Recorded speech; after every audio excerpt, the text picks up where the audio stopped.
so I can come back and shame Brian on this later. So since we've got our AV shirts on, maybe by June 1st, I'll have a package in the mail that says B&S on it. Well, Ken, me and Joe, 3 Stooges tonight. Yeah, no kidding. Here we go. All right, so if y'all want, we'll go ahead and get started. I don't have anybody else in the waiting room right now, and if anybody else comes in, we'll definitely let them in. I hit record. Thank you for the reminder. Of course, just like Kevin used to do, I'm gonna be muting everybody, and when we do that, Joe, I'm gonna ask you to unmute yourself. And if anybody has any questions, please put them in the chat. I'll relay them to Joe. If it's something topic related, or if it's not, maybe we'll save it to the end. We'll see. And but without further ado, I'll introduce our guest tonight. He's a former member and a president of our Crescent City Model Railroad Club here in New Orleans, the creator of the Arkansas Valley Railroad. He's a lifetime rail fan, which you'll see, and lifetime model railroad. So let's welcome Joe Loggans to the T&S Extra Board. Right. Welcome, Joe. Hello there. It's so good to reconnect with you after all these years on Facebook recently, and now we get to talk face to face again. So yeah, it's been strange since I've been able to actually see everybody again, through Facebook, and see how everybody's doing, and catching up with old friends. And oh, by the way, Nick and Nick was up here. Yeah, they were up here. Yeah, I remember AJ. We went to high school together. We weren't in any classes or anything, but we did. I think we rode the bus together for a while. Yeah, Nick and AJ were up here, so I got to show them around. Cool. Show them all hot spots over in Portland. And this was where they threw the Molotov cocktail through the window. Yeah. Yeah. Nick his jaw was dropping half the time we were down by Union Station with all the homeless people. And yeah, he says he couldn't believe it. So, okay. Well, all right. Well, let's let me start. Joe, tell us. I got a script, which you know that. We'll start with hopefully Joe can tell us a little background about himself and how you became interested in trains and scale model railroading. Okay. Okay. Well, it all started back in. I was born in Mississippi, but my dad was in the oil business, so we moved around quite a bit. And the first place I remember living when I was a kid was in Magnolia, Arkansas, which is in the southern part of the state. And of course, that's where Arkansas comes from. But a friend of my dad's had a boat, so we would go up on the Washita Reservoir up by Hot Springs quite a few times. And even as a kid, hey, I love the mountains, I love the streams. And so after Magnolia, we moved around from place to place 3 or 4 times. But my grandparents on my dad's side lived in a little town called Crystal Springs, Mississippi, which is about 25 miles south of Jackson. Now, there's one way to describe this town, Mayberry. It was where everybody knew each other. Everybody knew the chief. Everybody went to church on Sundays. Everybody went to choir practice on Wednesdays. Everybody went to the social dance on Saturday. So, it was no problem walking around town, even as a kid. I didn't have any problems with it. And their next door neighbor happened to be Jimmy Moore, who was the local IC agent there in town. So I got to hang around the depot all the time and watch the trains. And my grandfather had a 54 Chevy pickup truck. And, I wish I could have that thing. It's probably sitting in a pasture somewhere. But he would take us down to the crossing late at night, 7 o'clock. And watched the Panama Limited come through, and I could see the top of the trains, from the kitchen window. And it also happened that a friend of his worked for a company, a gravel pit just north of Crystal Springs called Traxler Gravel Company. And they used a lot of old ex-Illinois Central steam engines. Well, it just so happened my first cab ride was in a Traxler locomotive. Now, if Ken can put it up, I at least captured a still shot. There it is. That's me up in the cab with my sister and my grandfather at the tender age of 5 years old. Wow. I was hooked. I mean, there's just no way around it. And fortunately, my dad had his movie camera. So, yeah, we got about 10 minutes worth of movie film of the engine going up and down the tracks. So from Crystal Springs, like I said, we moved around quite a bit, but ended up in New Orleans. And then I went back up to Starkville, home of Mississippi State, where I went to school. And that's when I really started getting, paying attention to what I was seeing. Wasn't a typical college kid going to football games and baseball games. No, I spent the weekends hanging out at the Columbus and Greenville, riding the old Baldwins. So that was a kick. And every once in a while, I'd get to ride up in the cab of an SW1. Well, after that, I went back to New Orleans, and it just so happened that I lived on Central Avenue, which was just a couple of blocks down the street from the #1 rail fan spot, Central Avenue crossing. Matter of fact, Ken will tell you that he took Michelle over there a couple of weeks ago. And back in the day, back then, anything going east or west in the country, it had to come through Central Avenue. You could see almost anything and everything. So I just happened to be standing there, and I saw this kid, well, 16 years old, and he had a notepad, and he was just writing away. I mean, he was just going to in his little notebook. And I walked up to him. I said, "Okay, what you doing?" He says, "Well, I'm writing down every single SPFE reefer that I see." I said, "Well, why are you doing that?" He says, "Because I'm going to make a reefer unit train over at the clubhouse." "What clubhouse?" "Well, you don't know about the Crescent City Model Roading Club?" "Nope, never heard of it."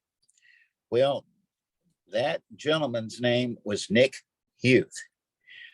I got invited to the clubhouse, but I didn't go right away. I moved back up to Mississippi for a few months, but I came back when I got hired by the Illinois Central Gulf Railroad at Mays Yard. So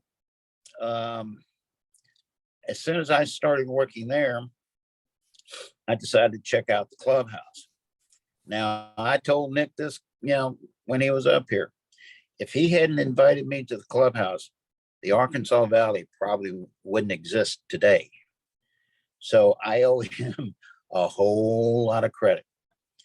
So after I just walked in, and the one thing that really struck me about the club was, now I know a lot of guys that, especially back in the day, had, how do you put it, had names for their layouts, like the Ute Short Line, or Gory Undefeated, Delta Lines, Plywood Central, Pine Tree Central. But I had never seen a model railroad built to simulate a real railroad. I mean, this layout had train masters, they had yard masters, they had timetables, they had dispatchers, they had everything to go from point A to point B. It was built to be a real railroad, a real freelance railroad called the Crescent Lines. So this was my first experience even knowing what a freelance was.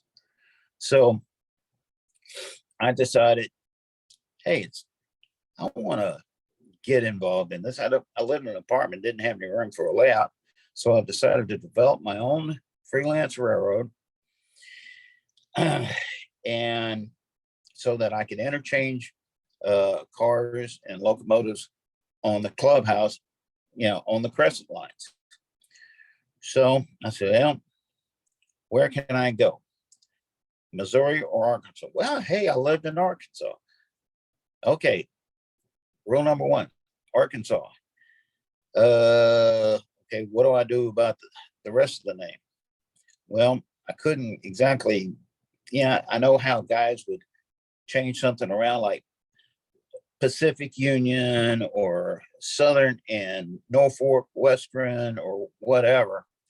But I wanted it to be 100% original. I didn't want it to copy anything or be similar to anything. So there was a short line near Starkville called the Mississippi and Schooner Valley. And I'd go up there every once in a while and watch them switch. And I said, Lehigh Valley, Schooner Valley, Arkansas Valley. Hey, it's got a nice ring to it. So that's how I came up with the name, the Arkansas Valley. And at the time, I thought it was original, but I found out several years later that there was actually a real railroad, but it was back in the early 1800s. But I said, okay, got the name.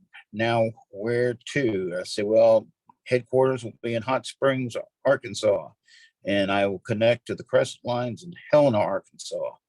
And I'll go west from Hot Springs across the Ouachitas up to Fort Smith. And that was it for the time being.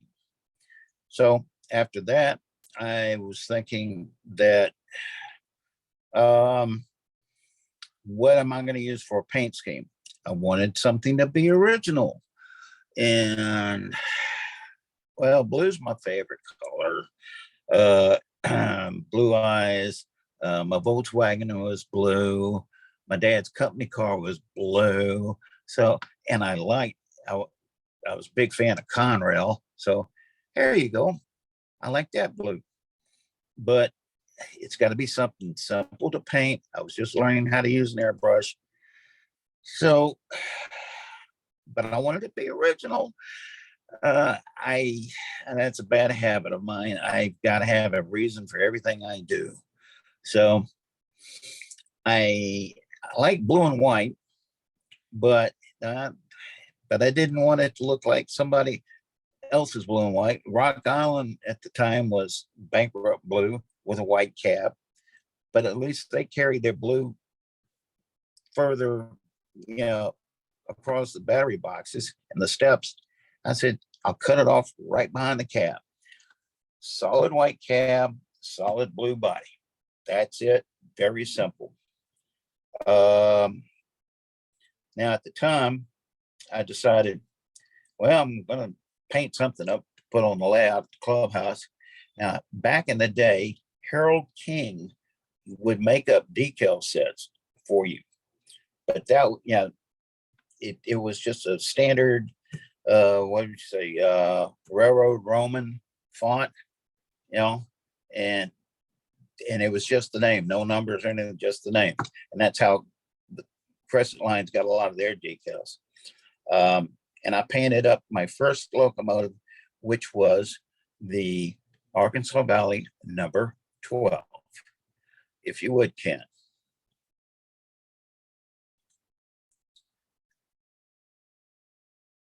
There you go. Now, apparently this engine still exists because somebody sent this picture to me, about 3 months ago, 3 or 4 months ago. Mhm. They were digging through a couple of boxes and they found it. Wow. So that was my very first attempt. But I gotta be a little bit more flashier than that. Yeah, the back, you can't tell in the picture, but I painted the back of the cab white. Okay. So You still got I that decided, safety white on the end of the cab. yeah, so I decided to grab about the only thing I could afford back then, an AHM SD40. And I painted it up solid blue and white. And I got my first letters chart pack, still had the dry transfers, from the architect, studios. And since I worked for the ICG at the time, hey, I like the big ICG on the side. So AV on the side. So that was my first official paint scheme. Well, it finally decided what happened next. Oh yeah. And what year was that? 81, Ken? The magazine article was April 81. Yeah. Okay. It just so happens that one of the founding members of the Crescent City Model Railroading Club was the former editor of Model Railroader, Andy Sporandio. So we were having our 25th anniversary train show, and he came down and did an article for the club. And of course, he took a group photo, which there you go, that appeared in the magazine. And if you look closely, I am the dead center with the mustache. That's me in the middle. Now that's Ken. Wait a minute. Behind me. I came prepared. Oh, you still got the hat. I told you I still got the hat. It's kind of flattened out these days, but I still got it. Okay, that's Ken right behind me, over my left shoulder. Yeah, and of course, a lot of these guys are no longer with us, but the gentleman on the far left is Joe Scorsoni, and for you guys that know Chris Palmieri of Home Shops, that's his uncle. And the gentleman next to him is Bill Allen. Now, Bill Allen, the short guy on the left, he was the Alco fanatic at the club. He knew anything and everything to do with Alcos. And I was hemming and hawing about what kind of locomotives I really wanted the AV to have. And he started to telling me about the history of how they were the underdog. And then I happened to see a picture. It was a company picture that the ICG had put out of their Alco 36s.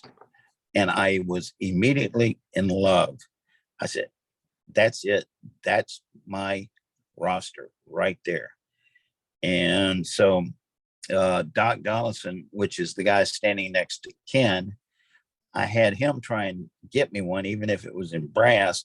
Unfortunately, the only thing he could come up with was a high-nose Tyco C630 in Illinois Central. Yeah. But, well, it just so happened that Andy also took on that very same page is when the AV made its premiere. If Okay. You got the next one? There it is. Yep. That's the photograph that made the Arkansas Valley famous. If you believe it. As you can see, the all white cab, all with the blue body and the two AVs. Well, after this picture was taken, I decided to spruce it up a little bit. And at the time, shortly after this, a guy by the name of Ron Roberts had done an article in RMC about printing your own decals using silk screens. And he figured out that, hey, he could make money at it, and started a company called Rail Graphics. And so I wrote off to him, and I had custom decals made. And that's when I truly developed the AV logo. So the next picture, if Coming. it's coming, that's what I came up with. I still had the all white cab with the blue body, and because the ICG had the big barricade stripes on the nose like the BN, I decided to go with that temporarily. But that is basically what the AV paint scheme was for quite some time. Ken's got another photograph. It's just a close up of that one right there. Yeah, just a close up. But after that picture, things kind of quieted down. I went back to the railroad, and using the resources I had, I came up with the backstory, more of where I went and commodities, and it really helped working for the railroad.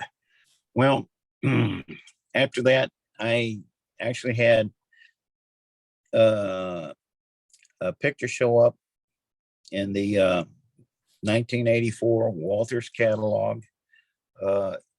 Is that the next one? Let's see. While I'm doing that, I got a question from Bob. Was it a particular blue at the time that you had used?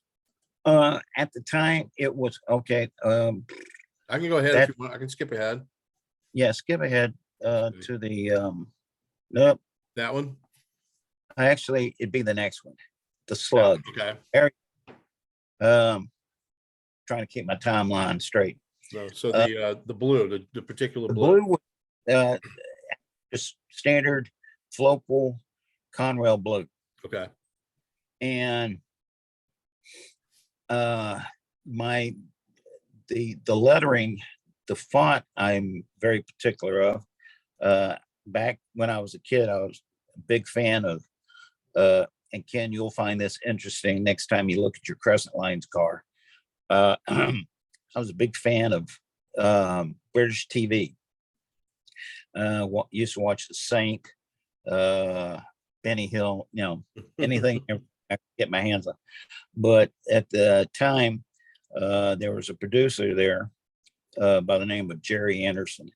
He did all the Super Marionation puppet stuff back in the day, Fireball XL5, Thunderbird, Stingray.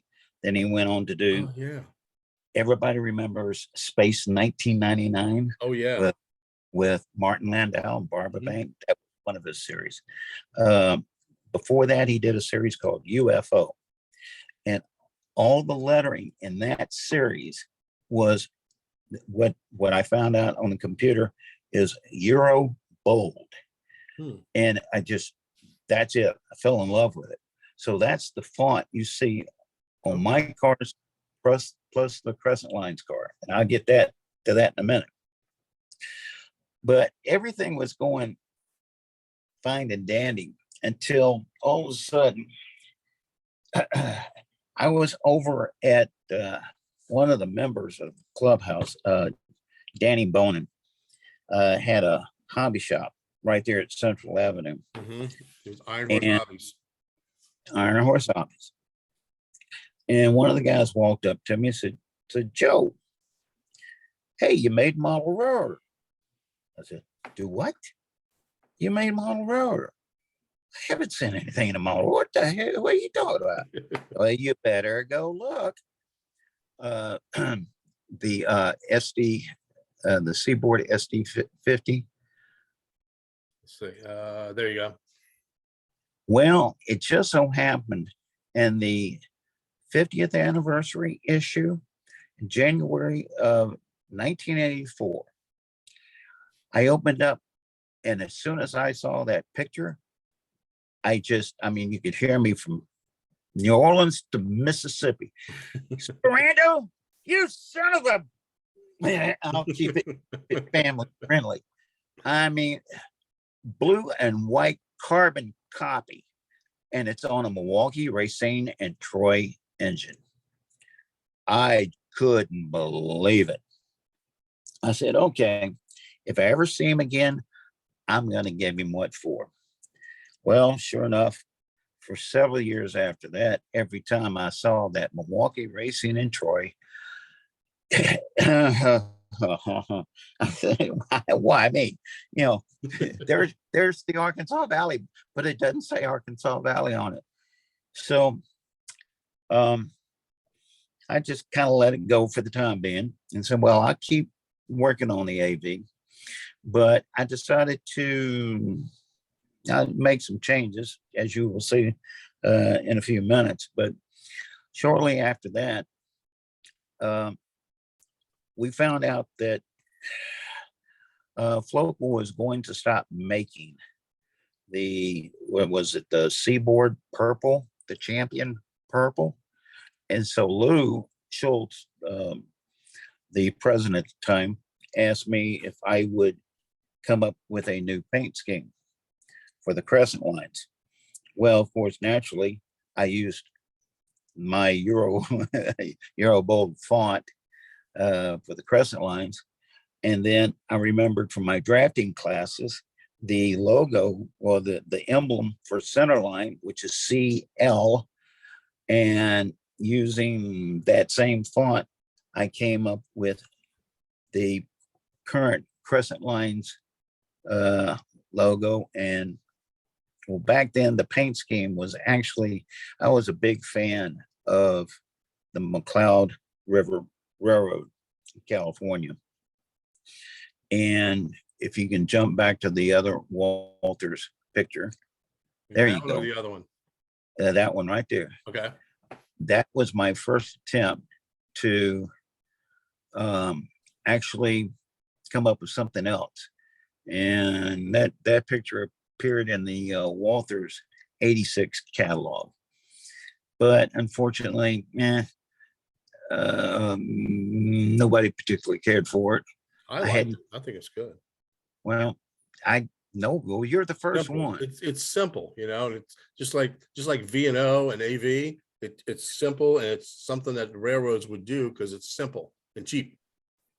Now, the Athearn, the Olympic unit, of course, was the Athearn Fubi that they just put out. And the middle unit, nobody built a tunnel motor back then, but T&D made a shell that would fit on the SDP 45 frame. I mean, the old blue box, wide frame. And I did that unit as well. But then I said, well, maybe we can find another source for the purple. So I grabbed a lifelike, oh boy, are we stretching things? GP30. That's all you had. Yeah. And as you can see, now the crescent emblem with the fleur-de-lis, that was the original logo for the club. And it still had plenty of the Harold King prints of it. So I used it until I came up with the actual CL. What was next? Got the F unit. No, GP38, the purple. Purple one. Okay, I think I gotta go forward on that one. No. No, go back. Back. Sorry, I'll get in the preview. Back. One Okay, more. my bad. Okay, yeah. All right, gotcha. There you go. Sorry. Boy, you weren't kidding. Yeah. Yeah. So that was my one attempt to use the purple one last time. And that didn't strike a chord either. But yeah, as you can see, the second unit behind that is the tunnel motor that Ken, if he has it with him. I'm prepared. You're prepared. Look right there. Yes, there it is. I know it's on. Let me unshare the screen for a second. We'll come back to this. So y'all can see it a little better. There you go. There you And go. I put the right numbers on it yet. I just had come up with the logo. Well, that AV sales department, marketing department hasn't sent out the decals yet. No, not yet. But that is the original locomotive that was in that photograph. Okay. Then Back to the picture. Yep. There we go. Then then I came up with the idea of using a burgundy and black and with yellow lettering. And that would be the F unit. Right there. Yeah, that's what I came up with. And it took, it was on the clubhouse, I guess, for at least the next 6 or 7 years until I basically dropped out of the club because I had become a intermodal truck driver, and I didn't have that much time to spend at the club. But I think it was Guy Martin that came up with the red and white crescent lines units. But actually, I talked to Mike Poche a couple of days ago, and he prefers this paint scheme over the red and white.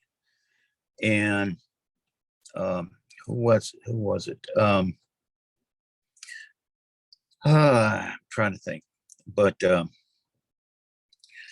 it eventually evolved into the current red and white that you see today. Okay. We've got a couple of these F units at the club, Joe, and they're set up for DCC, and they actually work and run. We use them on the layout for like a little short passenger train during ops. Oh, in the burgundy paint scheme? Yep. Oh, Ken. Oh, thank you. And Oh, I'll tell you one other thing that only I think Tommy knows about it because he was there. There was another one that was painted like this. That was a dummy locomotive. Yeah. It was kind of rough because it had been sitting around for a while.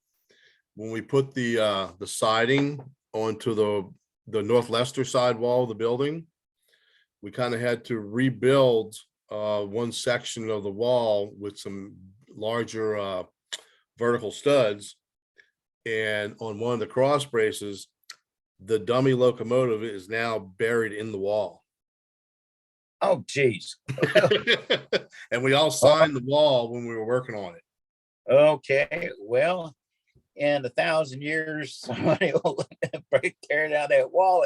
Well, geez, look at this. Yeah, well, Tommy left a nice note for everybody whenever they tear it down. Oh, that's cool, man. That is so cool. So after I developed that, I went on and finally decided to separate myself from the Milwaukee Racing in Troy. And I actually stretched my colors out a little bit more to where the blue went all the way out to the Pilot. And I painted the fuel tank blue and the truck silver. Now I've got it just popped up on the screen a couple of seconds ago. I recently took a photograph of a Atlas recently put the MR&T units up for sale. And of course, which I got one.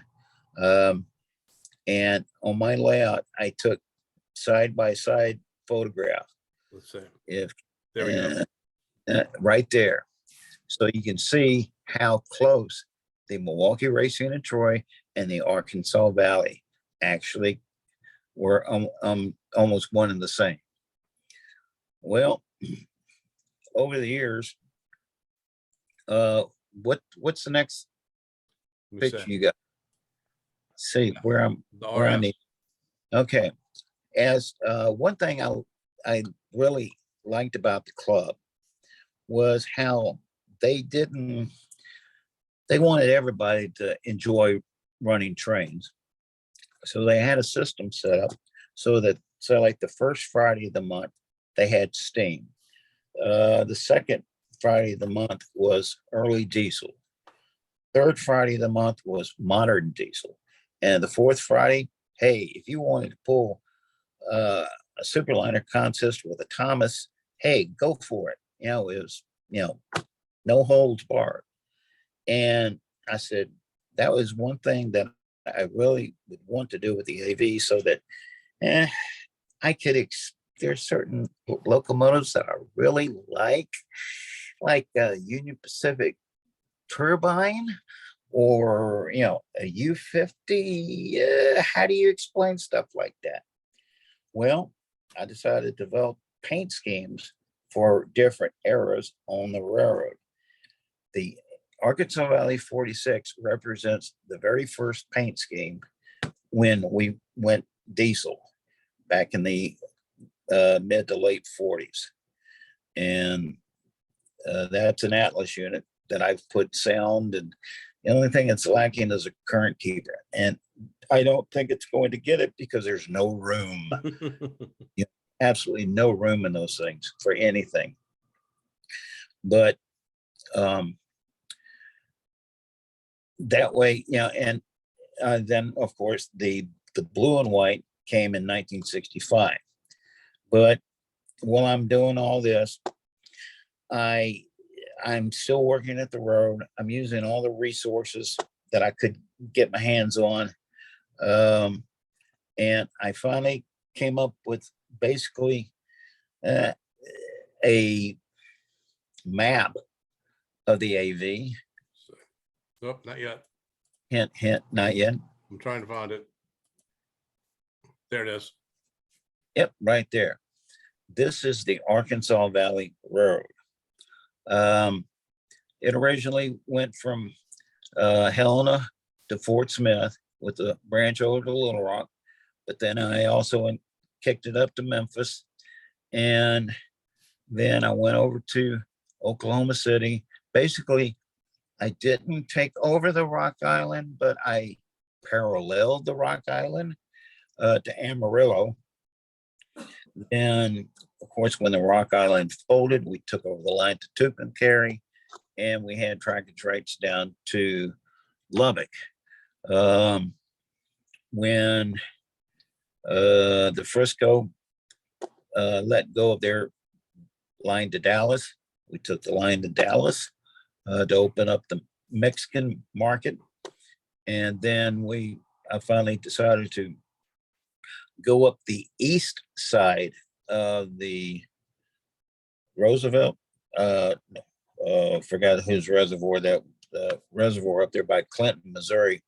We went up the right side and connected with the Little Rock, St. Louis to Kansas City line, of which we eventually took over after the Rock Island fell. Now that little, right north of Little Rock, you will see two little short lines right there. That was the beginning of Hector, right above Little Rock. Just to the east of Fort Smith, you'll see Yeah. Hector, Arkansas. That was the beginning, well, the second beginning of the Benton and Southern. They had originally taken over a line from Benton, Arkansas, down toward Pine Bluff, an old Mopac line. And then they expanded and they took over that line, and they did a few other things. But that's how the Benton and Southern came to be. Doggone it, Brian. You missed it. Yeah, he had to go. He did his Yeah. son's birthday dinner or something, but Yeah. I'm sure he'll be able to expand on that in a few weeks. Yeah, but he'll get his chance to explain how the Benton and Southern came to be. Yes. After this, I just kept working at it, and oh boy, what would go? What's next? Yes, we kind of skipped over the Caboose. If you want to look at the Caboose real quick, Yeah, that's that one. yeah. I recently painted this one. I didn't have any Cabooses up yet, so that's Caboose I recently painted. Stop then- repeating. And then we got that Repeat. other paint scheme on the Okay. C430. This is a future paint scheme. As you can see on my hat, Brian, I got this hat from Brian. He got this down in Las Vegas of all places.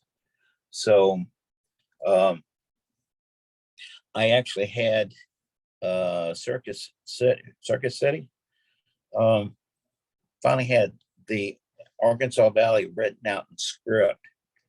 And that will, when I finally get around to it, I got some Gevos and SD70s and Aces and so forth that will ES44, whatever they are. I don't keep up. They all look the same to me now. I mean, they don't have any character. I'm sorry, I don't mean to offend you modern guys. They don't have the character anymore. So that will be a future paint scheme. And now that Scale Trains is done, their the solid blue demo unit, that'll be a good start when I finally get around to it. Really? But like I said, I worked at developing the history and the roster, and of course I went with all Alcos. But then one day, a friend of ours, Kent Courtney, he was working at Hub Hobby down in New Orleans. He says, Joe, I got some bad news for you. I said, what? Did you know there were other Arkansas Valleys? I said, what? No, it's original. No, it's not. He said, well, he handed me this book. It's called The Arkansas Valley Interurban. And I'm going, okay, well, at least it's not railroad. It's interurban. Where are they? They were out of Wichita, Kansas, of all things. Oh, wow. And they actually ended up, when they pulled down the wires toward, I think, the late 50s, they actually had a couple locomotives that said Arkansas Valley on them. Then I dug a little deeper after the internet came out, and I've got a copy of the old movie Kansas and Pacific, and I learned that, and Michelle reminded me of this the other day. In southeast Colorado, there was a railroad called the Arkansas Valley Railway. I think it was a railway.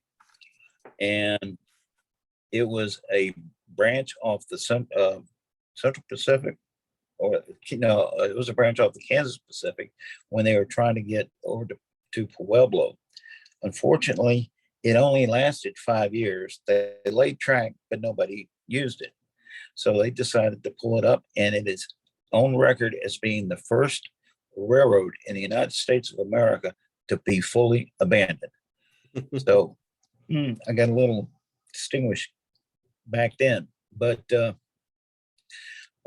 after I got my roster built up, about that time, I moved up to Vancouver, Washington, where I'm at now. And even though I had several offers, oh, geez, talk about model trains. I mean, down south, especially back in the 80s. I mean, if you wanted to go to a model train shop outside of Hub, you had to go to Atlanta or Houston or, St. Louis or Orange Blossom in Miami. I mean, nobody sold trains in the South. Up here, they're all over the place. I mean, Whistle Stop, Tammy's, excuse me, and 3 or 4, and clubs. I lost track of. There's like 5 separate model train clubs right here in the Portland metropolitan area. Wow. And I was invited several times. Hey, you used to be president of the CCMRC. Why don't you come and get us? No, I'm done with that. I'm sorry. no more politics, no more. No, I'm going to build my own lab. Well, we were renting a house in Vancouver at the time, so it didn't start out as a permanent layout, kind of temporary because it was a rental, but we ended up buying a house anyway. And I've put so much work and effort into it. I don't know how these guys can build layouts, build one and tear it down. And I'll build another. And I'll tear that one. Build another. No, you put so much time and effort just trying to develop one scene, get the signals finally working right, or, get the CTC working right, or, what, no, I'm not gonna, and it's a spare bedroom. It's 12 feet by 13 and a half feet. Then I said, I don't need that 3-door closet either. So I'll make that my engine terminal. So, Ken, if you do the honors and start popping up some All right, photos. let me get it back up. 1 second. We're back to the futures paint scheme, and let's move ahead. We took it back to the map. Okay, we got some pictures of the layout. Okay, this is the area in the closet. That basically, unfortunately, that's as far as the tracks go. I took the Walters Union Station, cut it in half, and I took the Ricks overpass to create a view block. Then the tall building in the back is a Bachman building. Oh, wow. Higher they put out. I cut it in half to make them, backdrops.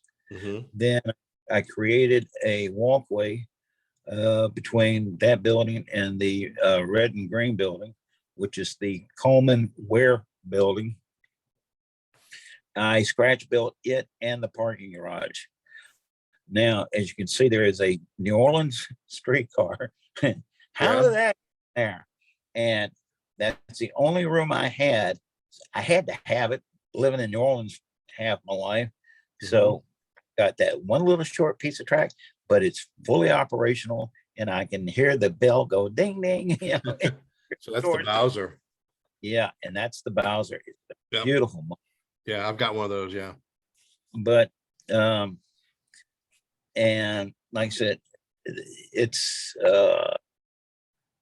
actually the Coleman Ware, of course. Ware was my grandfather's last name, and Coleman was my grandmother's maiden name, but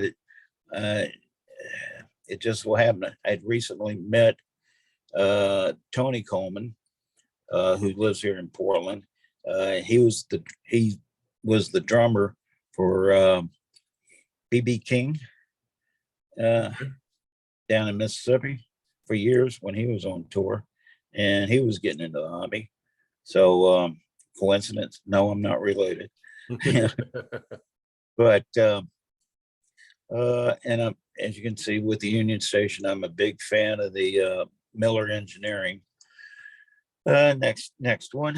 Okay. Oh, Smokey got him another one. Like I said, and all the lights work on the patrol car. So I wanted to create, being on a small lot, I wanted to create different individual scenes that would, attract people's attention. I said, hey, look for the cat, look for the dog, look for the cop right in the trucker. And there's only one way in and one way out to a cold storage facility. And if you get off the truck route, you in trouble because the law will come after you. And you can flip ahead. Now this is the engine terminal I came up with. It's like I said, it was a 3-door sliding door closet that I took over as well.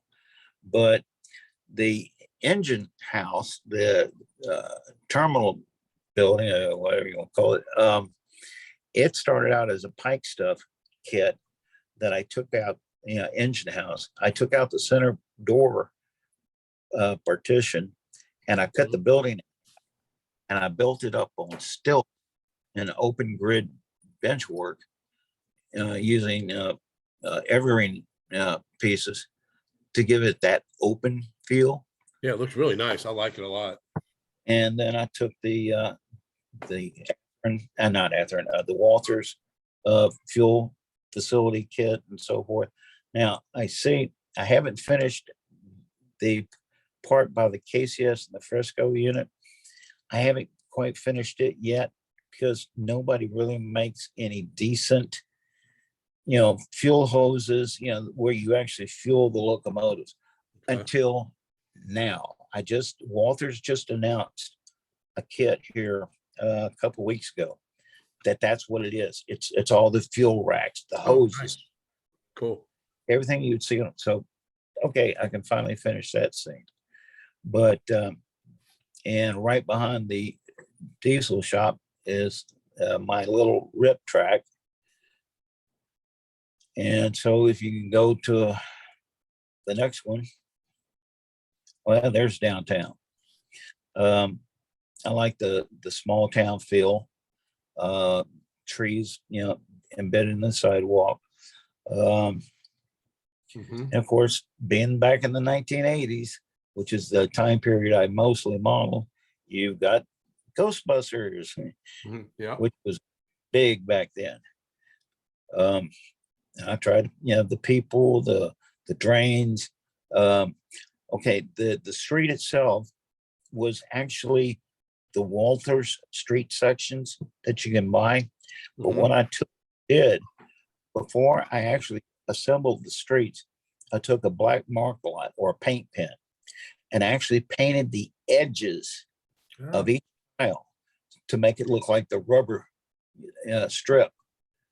And then I added, freehand little cracks here and there, between the sections. Yeah, that's a great idea to mark the edges. That's fantastic. Looking like one continuous slab. Yeah. Where you got the breaks in the street. So next one. Oh, that's close up. There you go. There's a close engine terminal and the rip track in the back. But I just got those boxes right there in the front. But to represent what will be the fuel racks and so forth. Okay. But things lighted. I got LEDs and 1.5 bulbs. One thing that I did learn a long time ago, if you got 12 volt bulbs, I run everything at 9 volts.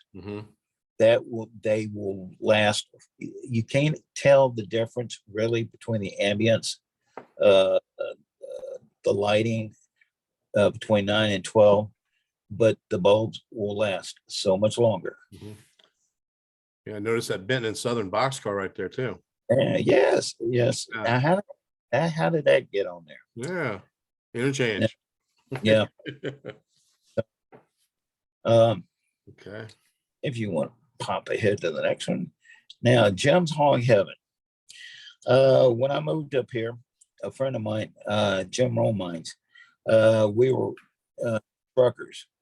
And believe you me, moving up to the Pacific Northwest from Louisiana was an eye-opening experience. Chains? What's chains? Oh, you think the thing you pull yourself out of the mud with? No. We wrap them around the tires. Why do you do something like that? Well, he fortunately he took me under his wing and he taught me everything I needed to know about trucking through the mountains. And believe me, when you're going through past Mount Shasta in the middle of January with 3 feet of snow on the ground, I mean, and California CHP's out there checking all the trucks. Yeah. If I ever get out of this alive, I'll kill you. I mean, just, oh, well, he passed away and it just so happened a few years ago. And he also rode a Harley. So, yep, I gotta have a Jim's Hog Heaven in honor of him. And now I can, this is going to be a shock to you if you haven't seen it already. Hmm. But I'm going to turn around here for a second. Right. You see- Let me pin you so you can show, if you're picking something up, you can show it real good. No, I'm not picking anything up. You see a Oh. pony? Yeah. Uh-huh. I didn't have that back then, did I? Look, no, That is a memorial to Jim. Oh, nice. He had a ponytail back in the days, in his rough and rowdy days. So after he passed away, I did that on a whim, and I figured I'll keep it until the day I retire, which hopefully will be here in maybe 2 more years. Then I'll go back to my normal look. But okay, next shot. Let me get them up, get the pictures back up. 1 second. And there we go. That's the Ghostbuster. That's close up. There. Now, you know, that is one of the things that, because remember when rail rides were putting their cars out, you know, the Trans Am and the pickup truck and the cab, I don't know what movies they were from, but they had announced that they were going to do the Ecto 1. And then for some reason they fell out of favor with Walmart. I don't remember what the the story was, but of course they went bye-bye. And other than, I think somebody makes one in 3D print, but I'm still trying to get a hold of an HO scale Ecto 1 to put out in front. And so that screams 1980. Oh, yeah. All right, let's see about that. There's your streetcars again. Okay, there's a close-up of the overpass, and you can see further down in the yard. And you can see what I did in the back, where I built a walkway between the high-rise building and the parking garage, and I put a thank you, John Allen from the Goya Defeated. That was one of his tricks.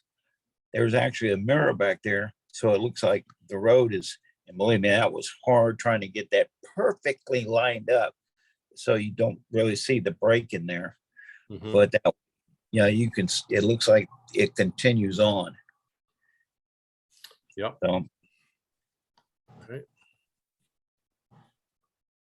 now this is on the other side of the layout. Some of my mountains with the waterfalls, and this is gee, where have I seen that trick before? Yeah. And this is what I call on my layout the twins. It's 2 tunnels that actually are right before you go over the top of the hill between Fort Smith and Hot Springs. So, and I just, everything, thanks to Mike Poche, I built a whole layout on 2-inch insulation board. Y'all want some advice? It's nice for the mountains, but don't put your road bed on that stuff. That stuff rattles like you wouldn't believe. Really? Oh yeah. It's the only way I can really deafen it is it's actually by putting a skirt on the layout so that all the sound is underneath, so it doesn't actually come out from under you, because it almost sounds like a drum. We can't even get 2-inch here. We're lucky we can get 1 inch here if we want it. Well, you're down south. Yeah, you don't need exactly the insulation down south. Right. Okay. The A&P warehouse, that was one of, I just saw the note pop up. That is one of Walter's backdrop kits. And right there in the back behind the AV logo, that is a Miller sign on top. But I decided that I was going to have I remember the Sunbeam Bakery right there along State 10. downtown New Orleans, because every time you drive by there, you just smell that fresh bread. Mhm. And oh, I remember that. And I decided to have a bakery. That way I could get center flow hoppers of flour. I could get tank cars with vegetable oil. I could get box cars for loading, cardboard boxes or outbound cargo, but Mhm. basically, a bakery. Yeah. So I can put a little bit of everything in there. And I'm noticing in that picture, all your signals are lit up. Are they all functioning signals or just lit up for show or? No, They were. they're functioning. All Yep, right, cool. Nice. yep. I that yeah. Um, I've got so many switches on that section that it was hard to tell, since I use the what is it, the NCE, Mhm. I forgot the name of it, the somebody help me, the switch, it's where you can run your switches through DCC. Oh, yeah, you Okay. can hook up the decoder be hooked up to the tortoise machine. Yeah, that's You can set the accessories, now the program accessory and run it from your hammerhead. Yeah.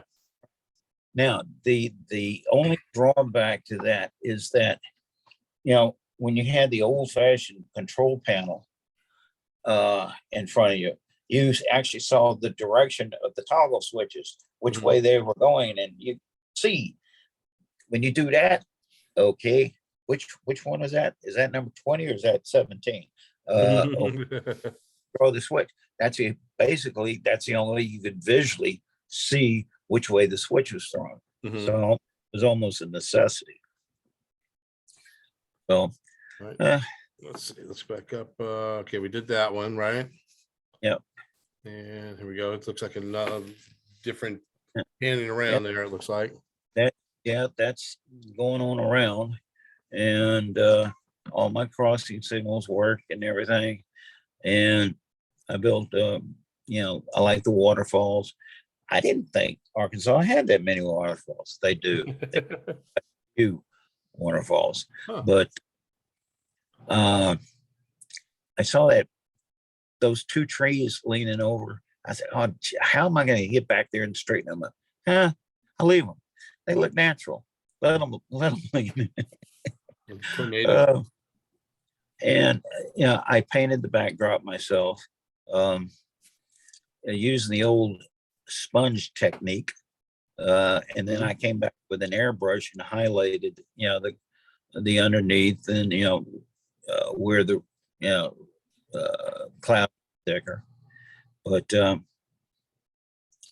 Look yeah, really good. everything. Now the bridge where underneath the AV car right there, Mhm. that is all you see of that bridge, because actually there's not another, since you can't see behind it, why do it? So that was one of my modeling techniques. If you don't see it, why bother? But it's okay. That looks good. But all right, next. Okay. Here's one of my favorite pieces. I took two of the Walther's grain elevator kits and combined them into one. And I was trying to, what am I going to do in that back corner? I don't have enough to build a huge facility, but it's a nice representation of a grain elevator. And of course, there's no way I can put all 30 of the 4750s I just bought. They won't fit, but hey, Well, it'll some work. have to be being shipped with loads while the others are empty getting loaded. So Yes, and of course, that's the nighttime shot. The next shot should be the day. Yeah, there's the there you go. daytime. But it's, yeah, I was going to round that corner off, but then I realized I was going to lose the possibility of a spur or another branch line or something. So I decided just leave it square, stick the elevator back in there, and that's my grain elevator. Yeah, it looks good because you got your spur in there and you got the elevator, and that is really the eye focusing part of the picture. You know, and your eyes Yep. gonna focus on the elevator, not really the corner too much. So, and like I said, I just carried the clouds around back behind it. And and I kept the perspective of the smaller clouds in the distance toward the bottom. So, it looks like it continues. Gotcha. Yeah, it looks nice. All right, let's see. Here we go. Okay, now this, I've had a lot of compliments. This is my rip track. And since I worked for the Illinois Central Gulf, I got to work in the car shop several times.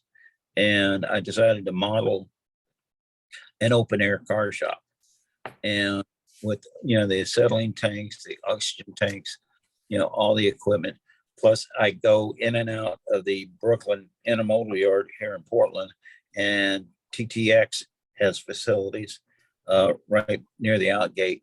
And they're set up like this. You see all the equipment, the forklifts, the wheels, the braces, you name it, it's there. Mm-hmm. And of course, the Gulf and Ship Island car was one of the cars that was on the Ambassador Goodwill Tour for home shops. Right. Another plug. Chris has been getting plugs all over the place lately, and hopefully, I think when the first number of the AV car is probably going to end up be the first one to sell out. The 61014, something like that. Yeah, that one's only had, last time I looked, it only had 6 left. Are you serious? I hadn't Yep. looked at them in the past 3 weeks. It was like 2 days ago. They had 6 of that number left. Okay, let's next shot. Things to come. Oh, all right, things to come. This was this is the prototype.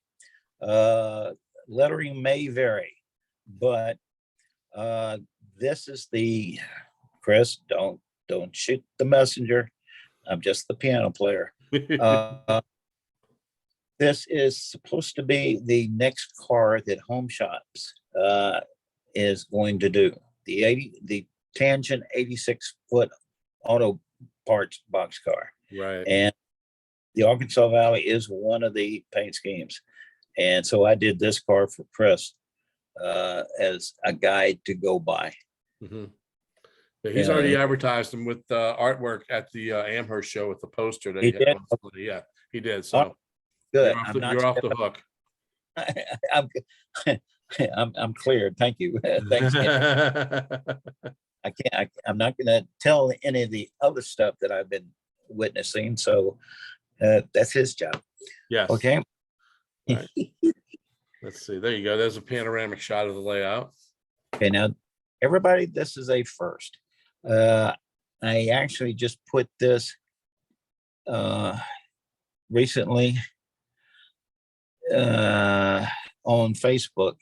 I do have a Facebook page, the Arkansas Valley Railroad, and this is the first panoramic shot I've taken of the whole layout, basically, from one edge all the way around to the other. The dwarf signals are okay, cool. You saw that. Good. Yeah, I saw it. I was going to use BLMAs, but they pulled the plug, right before Atlas bought them. So I got the who is it? Caboose Industries, out of Pasco, Washington, that does them. Yeah, they do all the targets and the semaphores and all that. So, and they're LEDs and easy to wire, easy to replace, because every once in a while I'll burn one out. But Caboose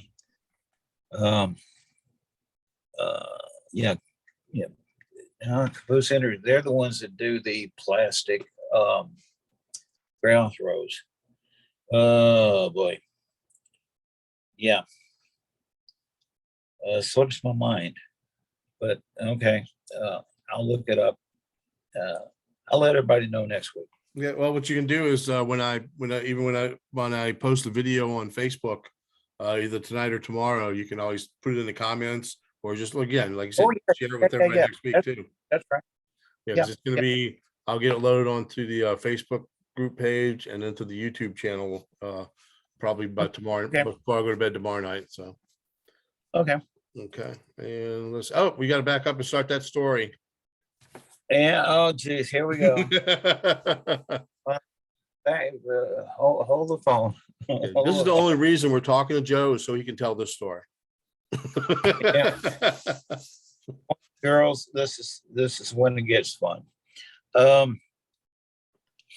In 2014, we had the Nationals up here in Portland, and guess who I bumped into? Mr. Sporandio. Well, I walked in. I had one of my original Arkansas Valley hats on. He took one look, and the look on his face was priceless. He said, "Oh no." I said, "Hello, Andy. Can I ask you a question? Where did you come up with that beautiful blue and white paint scheme on the Milwaukee Racing in Troy?" He said, "Well, it wasn't my idea. No. It was Lynn's idea, or no, Tony's the one that came up." I said, "Sure it was." Oh, we had a good laugh about it, because I mean, he was hemming and hawing. I said, "You stole my paint scheme." He said, "Well, it looks pretty. What can I say?" I said, "Well, thank you for the credit, which you never gave me." But and of course, then shortly after that, the Milwaukee Racing in Troy went back to their original Mopac inspired paint scheme. I said, "I wonder if somebody got the message that I was a little ticked off." But well, then it just so happened that back in it was 2014. Was this before or after? Yeah, no, it was before. Yeah. Cody, who is one of the associate editors now, Javino, he did an article on everybody, everybody was doing their heritage units back then. And he decided to do an article on the history of the Milwaukee Racing and Troy engines. And he also decided to say, "Hey, I'm going to paint one up to use as an example." Which one did he pick? Hey, my favorite, blue and white. Well, shortly thereafter, yeah, you might have to flip forward a couple of shots. Okay. Ken, one more. There you go, right there. Okay, my bad. Sorry. Yeah, right there. I'd had enough. I'm sorry. I'm going to put my 2 cents in. Well, I wrote a letter to the editor. I can't remember who just went over the trains the other day. Carl Swanson. Yeah. Wrote a letter to the editor, and I said, "Yeah, never hear anything about it." Lo and behold, I get this issue, and half a page, and by golly, they admitted it. Because you can see in the article right there is the original picture that Sporandio took. The Arkansas Valley came first. So, I mean, I got the biggest kick out of that. I mean, everybody in Portland was going nuts. I finally got credit. Well, then, of course, now Atlas had to decide to get into it, and they decided to do a run of the B40s. And they did one with the Sporanio's name on it, the white cab. They did the standard unit. I said, now, come on now, UP and CSX, they want their, royalties. I said, the Arkansas Valley's getting the shaft again. So in 2014, we had the Nationals up here again. Well, I took my C430 at Arkansas Valley, and I took it with me, went to the show, and this is Ron, I forgot his Polanski, I forgot his last name, but he was the manager for Atlas for years and years and years. And he's the one that just recently left here a couple of years ago. But I walked up, I said, I see you're putting out blue and white on a model you're producing. And then I showed him my model, and yeah, he heard the story all right. Because I said, well, everybody else is looking for royalties. I said, what do you think you can do for the Arkansas Valley? He said, well, I got a brand new shiny penny. Will that do? I said, that'll just do fine. So one of the other guys took the picture of him handing the Arkansas Valley their royalty fees of 1 penny. Well, then I decided I got to go have some fun with Cody. So Cody was in the booth right over my left shoulder. So I walked over there. As soon as he saw that locomotive, he said, oh, no. Tony Coaster was there. And so I got to rib Cody about what Atlas had done. Hey, they paid me a penny. He said, Joe, I'll do you one better than that. Here's $1. So I got $1 out of model railroad for you, a blue and white on a Milwaukee racing in Detroit. I mean, this has been going on for 40 years. I mean, it's unbelievable how the Arkansas Valley just started out as a simple freelance, and it keeps going and going and going. So, yeah, I'm still having fun with it. That's great. And so, I think what's that's the last one, I think, right there. So, okay, last thing.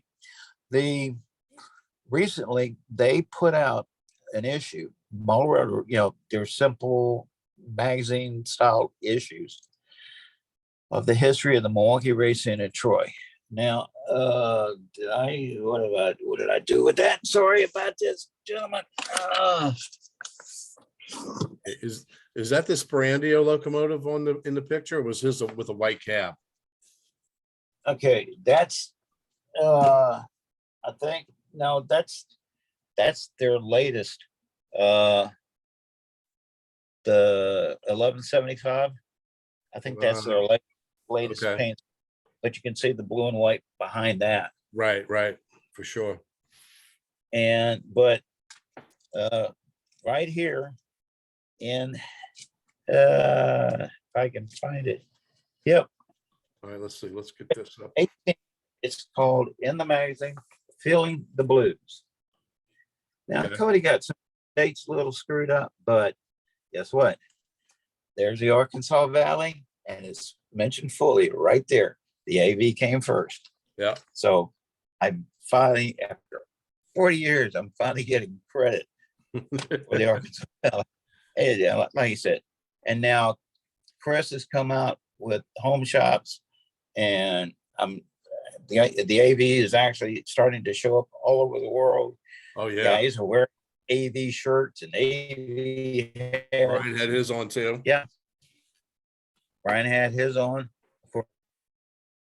Now I got to spread the wealth a little bit, so I got Michigan Interstate in the closet. I got I got several of the other roads, Gulf and Ship Island, the swag. I've got two. I see what you said last week about the price of the shirts. Yeah, the Crescent line. Yeah. Oh, what, $37? $37.50. Yeah, because I think it's got more than just the plain white or whatever on the color. It's got color hits on both sleeves and on the front and on the back. So I think that's why it's a little pricey. Now I did add, if you notice, they come in 3 colors. Right. You know, you can get the black and what they call bloody Ox blood blood. Yeah. And what's it? And red. and red. Yeah. And I asked Chris about. I hope this didn't. I'm getting a phone call. I hope We it lost, doesn't. we just lost your picture. That's all. We can hear you. All right. Hold on. Let me. There we go. Okay. All right. You're I back. should be back. I'm back. I asked Chris about the.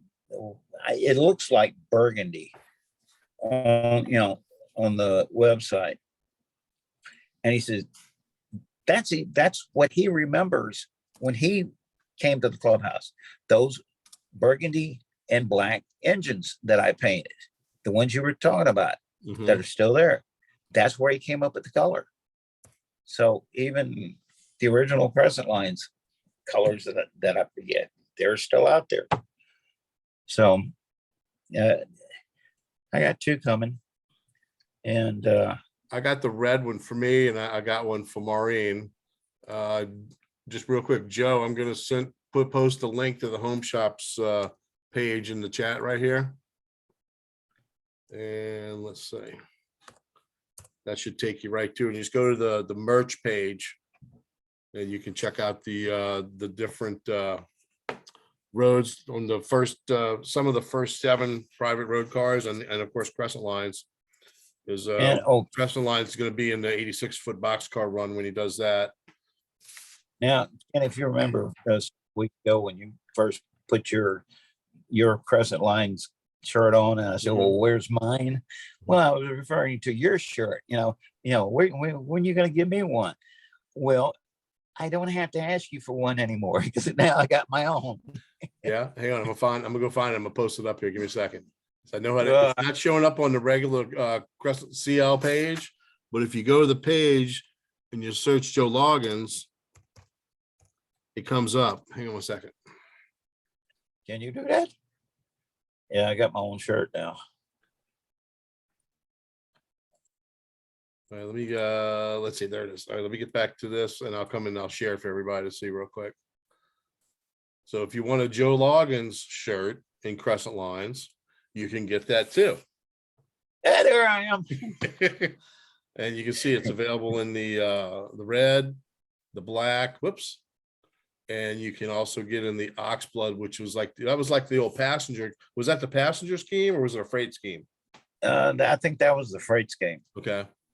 Yeah, because you just have to go to the search tab and hit Joe Loggans and it'll come up. Yeah, but hey, everybody, it's like what I keep telling Ken that which cell block are we in?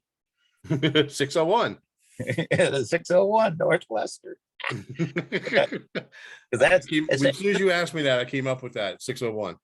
Yeah, as soon as I saw that, all I could think was the Three Stooges and those where they were in prison with the numbers H2O and a half and whatever. Yeah, which cell block are we in? I got a question too for you, Joe. For the Arkansas Valley, maybe you might have said this, but maybe I missed it. What's the era of the layout and the model that you're modeling? Specifically, primarily is the late 70s, early 80s. Okay. Mid 80s. Say like 75 to 85, right in that time, because that's when I was working for the Illinois Central Gulf. Okay. All right. Since you brought that up, that was one of the things I want to ask you about. If you want to talk a little bit about working for the ICG, like what exactly did you do for them? I remember you told me you worked there, and I know you're in that Mays Yard building. Yeah, I worked at Mays Yard. I was a clerk, and what surprised me was, 90%, 90% of the public, all they see with the railroad is that damn train that's blocking the crossing again. And that's it. When I went to work for the railroad, I didn't know about everything that went on behind the scenes. And especially as a clerk, a rate clerk, I did, chief yard clerk, TPC clerk. pickle clerk. Does anybody know what a pickle clerk is? Oh, Kevin probably does. I love to throw that every time I go down to the rail yards now. Hey, do you know how to pickle? What? No, I don't like pickles. Yeah, I mean, they have no clue what you're talking about. Kevin, why I don't you did. unmute yourself and chime in on that? You look like you're having a good time with it. Where'd you go? You're still on mute. Hang on. So There you go. Wait, let Kevin unmute himself. There we go. There you go. Yeah, we had You're pickle having a good clerks time on the with that. Katy. We had You had- we had pickle clerks at every yard in the Katy. oh, you work for the Katy? I did. Where? I worked in Denison and Dallas. Oh, okay. Okay. Yeah. Katy was one of my favorite railroads that them in the Frisco, especially because I went through Oklahoma. When I started trucking, I became a can hauler, container, intermodal, and every chance I got, I went to Houston, and the big yard there on the east side, I forgot the name, but I could just park my truck on the side of the road and just sit there and watch the John Deere green just go back and forth, back and forth. I just fell in love with that green and yellow paint scheme. Yep. And then one time I went up to Oklahoma City, and I went out to the engine terminal there, and I saw the old IC units they had. I saw a Conrail Yep. that with the yellow MKD stuck on the side of the hood, and I mean, I love that. I'm a big fan of farm rail now, just because I love that Granger type setting. So nice to make your acquaintance, sir. Nice to make your acquaintance. And on our next railroad venture, Farm Rail was one of our investors and one of our board members. Oh, okay. Okay. Yep. So I've spent a lot of time out in Clinton, and Matter they're of fact, my phone is sitting on top of Farm Rail 2314, which I'm getting ready to put a Tsunami 2 into. nice. Cool. Nice. We'll expect to see pictures of that and sound of that. Yeah. And But, I got two more questions for you, Joe. With one of them, I know what you kind of know what your answer is going to be, but I think everybody else would be interested in it. Like working with Chris at Home Shops, developing the AV car. How was that? Development process. Was it difficult, hard? I mean, easy? Well, You have your own scheme and plan to begin with. yeah, he just called me up and he said, Joe, would you mind if I do an Arkansas Valley car from, and then he explained to me what he was going to do. And I said, are you kidding? I mean, yeah, oh, geez, just twist my arm on, don't you? And Tangent, oh, Lord, because, Patrick Harris and a lot of the other guys, Daniel Archer, they use, AccuRail, and they're good, good cars, but they lack a little detail. But when he said Tangent, I said, I'm all in. Mhm. Well, of course, I've already got my own decals, but I had to scrounge around and get the other, the dimensional data and, the Koch labels and stuff like that. But I just did I got an undecorated Tangent car, fortunately. And actually, I got about 4 or 5 of them still laying around. But I painted up one car and just took a whole bunch of pictures. And then when the tour was on, when I got the Gulf and Ship Island, and I forgot who the other car was that showed up here, I added mine. Maybe. And then I forwarded my car along with the others to Brian. Brian's got my original AV car, and he took it to all the different clubhouses around Portland to show. So yeah, I basically just pieced together a 4750 for him and took close-up pictures like I did with the 86-foot car. Yeah. And I'm working on a few others for him. That, hey, maybe not, but Well, that I actually love. brings up my last question for you is, and you may have to just answer that with a yes or a no. Is there going to be another car in the future after the 86-foot box car? I don't know, and really don't know. Like I said, I will develop different things. I want to that basically are in the tangent line. I just painted up some 4650s, the Acura, ACF cars. Mhm. Because I think it was Patrick Harris that does all the grain hoppers. Right. He actually wants to do an AV car, and we've got Chris's blessing, so maybe he'll do one. I'm going to probably do the since I've got a need for it on my layout, the center flow hopper, the flower car, Yeah. and whatever. I did get Circuit City actually made slogans for me to put on some older 50s era cars, like Route of the Washita, and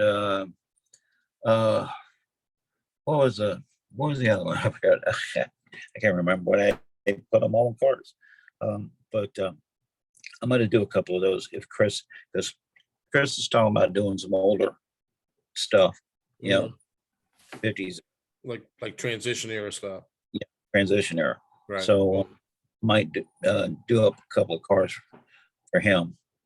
Cool. And so, yeah, it's been a crazy adventure. I mean, I gotta say, I said, if I hadn't stopped Nick that day, none of this would have ever happened. Yeah. And like, it's been an ongoing story for over 40 years. It's amazing. It's just one of those things, and hopefully it'll keep going. Well, now that these are out, I know it'll be still around long after I'm gone. Mm-hmm. So my legacy, I guess. Yeah, that's for sure. It's going to keep going, and like I said, and Brian's there to carry on with it too, and now you're going to have cars, AV cars are going to be running rails all over the world. Now, one of the things back now, the guy at Katy, working on the road, there's one thing you learn working on the road. Every railroader and every trucker has their stories, and believe me, I've been trucking for the past 30 years. I've been in 39 of the lower 48 states plus Canadian province. Been up to Vancouver, BC. But back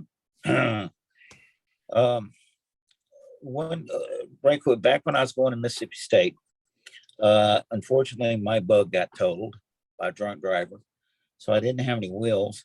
So I decided to catch the train back to New Orleans, and had a friend of mine take me over to, Matt, thank you. Oh, yeah. And had a friend take me over to the station in Durant and rode the Panama Limited back to New Orleans. Well, just so happened my dad and my soon-to-be wife, still is, after tomorrow's our 45th wedding anniversary. Oh, wow. Congratulations. And, they picked me up at the train station. Well, like I was saying earlier, there's no way to get Model Road or RMC or train, unless you went out of your way to go to a newsstand That's the only way you're going to get a magazine. Mhm. Well, just as you were walking out of UPT, there was a big newsstand on the right-hand side. So I said, hold on, I got to go in and see if they've got Model River. I don't remember what issue it was, but went in, bought it, and I came out. Now, my dad's standing there and my girlfriend's standing there. I think it was, they had an article on the Challenger, but I opened it up and I held it up and it just, the 3-page type fold out. And I just went, oh yeah, now that's my kind of centerfold. And I said it loud enough so everybody that was standing around, they looked over. What the hell is? And my wife, well, my girlfriend, no, please don't tell me I did that. My dad looked at son, we gotta have a talk. I mean, just like that. We gotta have a talk, son. That's your kind of no, no, something wrong with this picture. So yeah. That's great. All right, Yeah. Joe. That's been Yeah. great, man. I really appreciate you being here. And I tell you what, everybody, why don't y'all unmute yourselves? If anybody's got any last questions or anything or comments for Joe, we'll hang out a few minutes, or if not, Be kind. but thanks for being here. I really appreciate it. And thanks for everybody else for being here tonight. Kevin, it's really great to see you. Hey, great to be on here. Yeah. Thanks. Come back. Thanks. Please come back Appreciate again. So, but next week we'll be back to our regular, just our Wednesday night BS session, and for the next 2 weeks, and then we'll have a real BS session on June 1st with Brian and the Benton and Southern. And, he's going to talk about the Benton and Southern and his relationship with Joe and the his dog patch division of the Arkansas Valley, which Joe kind of led into for us tonight. So, but I guess with that, all I got left to say is thanks for being here, Joe. Really appreciate it. I hope you had a good time. Thanks a lot, Joe. Yeah, thank you, Jeff. Thanks a lot. Absolutely. Thanks, Joe. I appreciate this, guys. It's just, like I said, just next time you're in Arkansas, remember to ride the Sadie Hawkins. That's I don't know. My dad was a fun reader of not Dog Patch, Little Abner. There we go. Yeah. Little Abner. And that's as soon as I started putting the Arkansas Valley together, I had to put every reference to Little Abner that I could Cool. into the plus, of course, plus all the Alcos. Now, for everybody takes off, if you would like to know the complete history of the Arkansas Valley, I've posted on my Facebook page, the Arkansas Valley Railroad.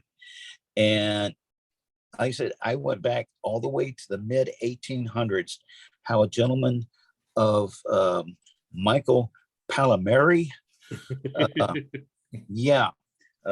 developed he had a log mill, a sawmill outside of Hot Springs, and he built a rail line down to Little Rock. And he had 2 sons that both went off to the Civil War, but fortunately they survived and came back. And like Mike took over the operation of the mill, they took over the operation of the railroad. And so Chris and Stephen, I mean, I've got everybody, all my friends, everybody there in the history, paid tribute to everybody that influenced me at one time or another. That's